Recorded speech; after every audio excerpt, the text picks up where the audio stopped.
It's been another busy week of tournaments in European Fortnite. We've had the Duo Victory Cup, the Eval Cup, another round of the Reload Elite Series. Who did well, who struggled, I'll break down all of that for you in this video. So let's start by going back in time to Monday, where I'm going to be recapping the Duo Victory Cup. We had two teams on EU manage 2 wins in the finals. They were the Romanian duo of Turtle and Ziandi. Turtle, a player who will come up later in the video. Fair play to both of these guys. We also had Deca and Alva Halo win 2 games as well. We saw some other interesting duos. Veno played with callejr Jr. If you somehow don't know, Veno is going to NA Central to play duos with Cold. So for now, he's just been picking random teammates each week. Honestly, I think that could be quite insightful for him. Maybe he's learning from these players. He unfortunately couldn't manage a win with callejr Jr., a player who is controversial to say the least. Mysterious would be another word. He was someone who came onto the scene very, very quickly, putting up insane numbers of elimination and damage in tournaments.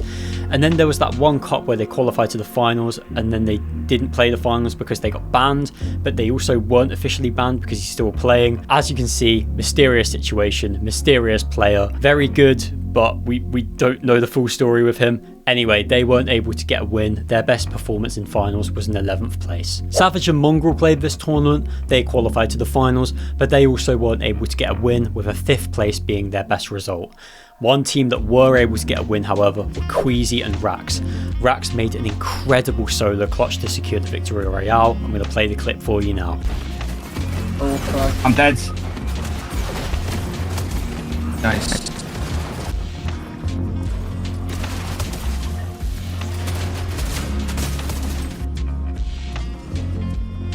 $500 mess.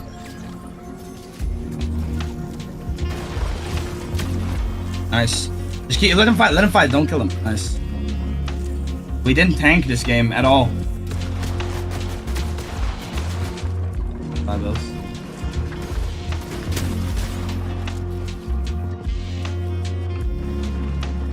Oh my god. Oh my god. Oh my god. It's pretty clear to see why Rax is so highly regarded in the EU as a top fighter. Obviously, only being 14, he is still a young prospect, but I would already consider him to be a top pro. The debate between Shark and Rax is going to be legendary. I'm telling you right now, these are two players that are insane considering how young they are, but they also have so much potential that they could achieve. I feel like they're only really at the beginning of their journeys. They will be 2 of the best players in EU for years to come. Over on NA Central, we had a bunch of EU pros win games. There'll be a full list on the screen now for you to take a look at. You can see the usual guys like Akira and Karama on there, and a couple of up-and-coming teams too. Over to Tuesday, there was a Duo Skin Cup. I don't really talk about these tournaments as there was no prize pool. I will shout out the winners though. That was Palochka and Hero. Credit to them. Now let's get into the main tournament, which was Thursday's Performance Evaluation Cup. Now this was an interesting one because we didn't see the big names performing too well. The 4 winners in finals, don't get me wrong, they're teams that are good, but they're not teams that are the most noteworthy in EU. Game 1 was won by Werex and Nosif, the French duo. I actually called this in Coach Boop's chat, just had a feeling they were going to win a game. They've been looking great in these Victory Cup formats over the last month or two, and they continued their dominance, managing to win the first game. Credit to them. I've said it in a couple of videos already, but I do feel like these guys are definitely a Grands team. Can they qualify to Globals? I don't think it's out of the question. We'll have to see how they perform in set lobby finals, but they're looking very good. They're certainly on the right track. Game 2 was won by Lane and Loey. Lane is a French pro, whilst Loey is a Romanian pro. There's a bit of a theme of French and Romanian pros doing well in this video, as you're going to see. Credit to them, they did manage to win. Game 3 was won by the Polish duo of Kashi and Ograjek. They were probably the best team in this whole tournament. Kashi was top for eliminations, joint with Sato. He also had the best damage ratio. These guys also managed to get 2nd place in the final game. A big performance from them, credit to them. And game 4 was won by Dexy and CZB. CZB, a player who I feel like has been quite quiet this year. He did okay with Nathan and Axe Force in the final major of 2025. They did kind of have a bad day too in that finals and were unable to make globals. Since then, you would have to say that Nathan and Axe Force have looked slightly better without CZB. but I'm glad he's doing well. Dexy, obviously someone who's a top pro, someone who's also great at making content. He has his Path to Pro masterclass, which I think is a great initiative. So I'm glad to see this duo doing well. We did have a few big teams miss out on finals. I kind of want to get out of the habit of just talking about this in videos because it does feel kind of negative. It's hard to expect top pros to be making top 50 for Eval Cup every single week. Savage and Mongraal didn't make it, neither did Shark and Teeny, but listen, as long as they're making it most weeks, then it's no cause for concern. I do want to get into some more general news surrounding new teams and players signing to new orgs, but before then, let's talk about yesterday's Reload Elite Series. This was the second session of Opens in which the top 2,000 players make it through to the next round. And across the cumulative leaderboard, the top duo were Focus and Thomas HD. Now, I've spoken about these guys a couple of times in recent videos, and the main narrative that I've put forward is that I feel like they're kind of off the radar in terms of how good they are. I feel like they are one of the top teams in EU. Maybe they're not as exciting and as explosive as teams like Teeny and Shark or Chap and Flixie, but they are very good. We're going to have to wait for the set lobby finals to see how good they are, to see how they compare to the very top duos on EU. I will say that they won a divisional cup just before Chapter 7 came out. That was in Chapter 6 Season 4 before the Simpsons series. So they have shown some sort of aptitude for set lobby finals. These are two top quality players. I think they're going to be very good this year.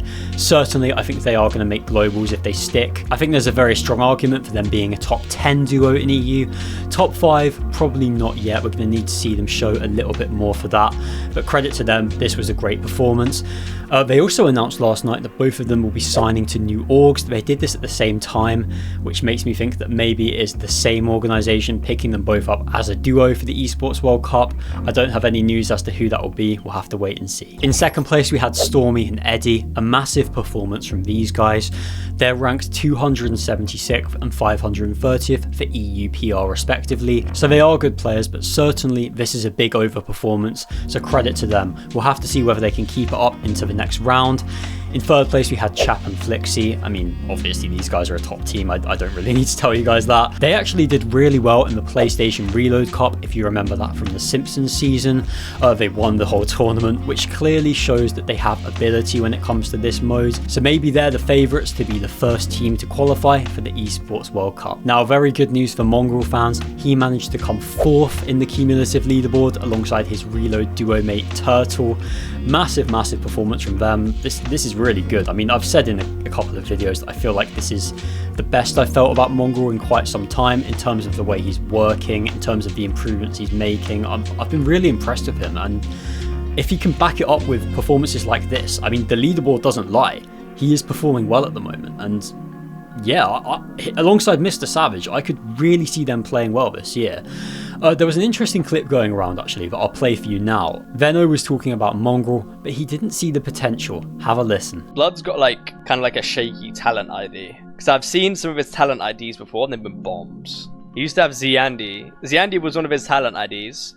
Bomb. With Mongraal, I hear the winner thing, but that goes just as quick as it comes. Mongraal does want it though, but I don't see the potential Blood's thing. I think Blood's thing is kind of he's betting on himself. This is an interesting take. There is a lot of historical data surrounding Mongraal to say that maybe it wouldn't work for him in 2026.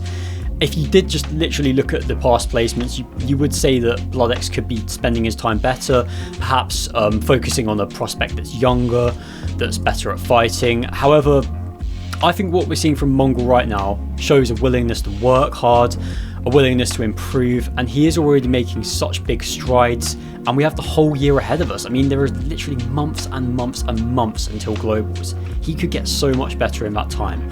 BloodX said that he sees him as a winner, someone that is willing to put in what it takes to get that first place, and I can see the potential too. Yes, I don't think Mongraal and Mr. Savage will be the best duo in EU.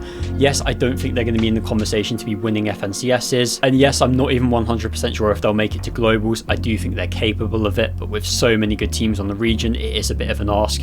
However, I see the potential of Mongraal. I think he's doing great at the moment.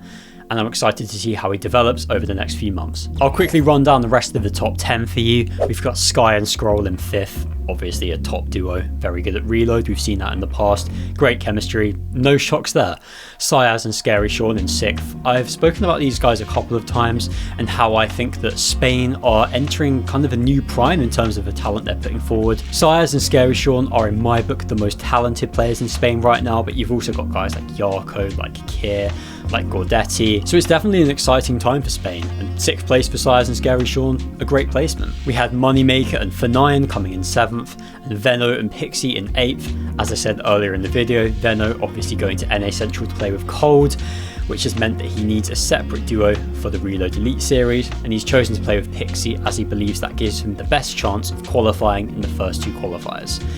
Heshka and Kolb came in 9th. These guys were actually first after the first session. This happened over 2 sessions if I didn't make that clear earlier. They dropped to 9th in the cumulative leaderboard, but still a very, very impressive performance from them.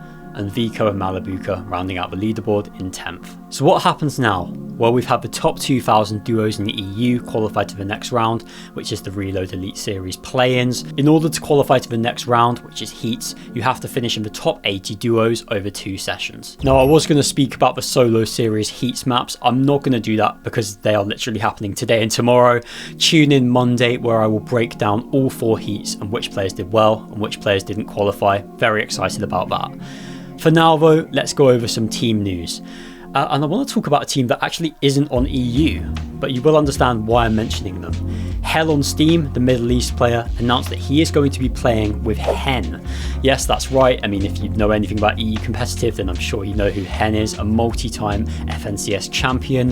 He's recently moved out to the UAE to live there, and clearly he's still wanting to play Fortnite, so him and Hell on Steam is going to be a duo. Hen is definitely someone who's slowed down in terms of his placements over the past few years, but maybe we can see some sort of remontada, him in Middle East. It's a slightly easier region, maybe he could do well, who knows, we'll have to wait and see. I also want to talk about some new org announcements.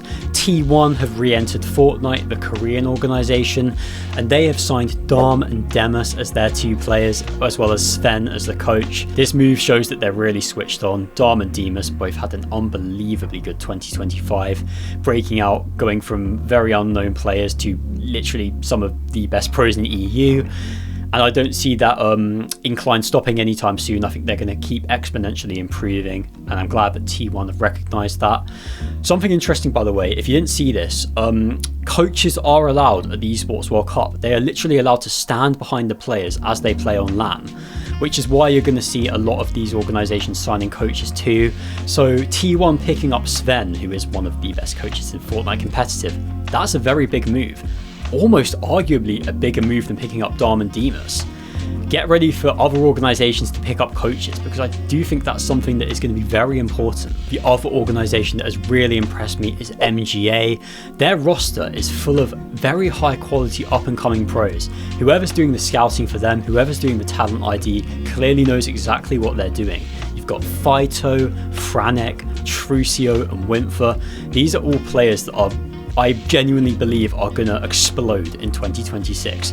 Trucio I put on my list of players that I felt like were going to break out in 2026. I think I put the IOF, Fochka and Velo on that list as well, but all of these players are really good. Someone is very switched on at that org, clearly. Trucio is someone who's come from relative obscurity, basically winning a game in like every single victory format event. He's doing great at the moment alongside Fochka, so a very, very smart pickup from MGA, credit to them. It's great to see organisations giving chances to up and coming pros. That is going to do it for this video. Please consider subscribing if you enjoyed. I make these kind of videos every few days to keep you guys updated on the best region in Fortnite competitive. If you want to support me any further, then please consider using code SPUDSON in the Fortnite item shop. Thank you very much for watching the video. See you in the next one.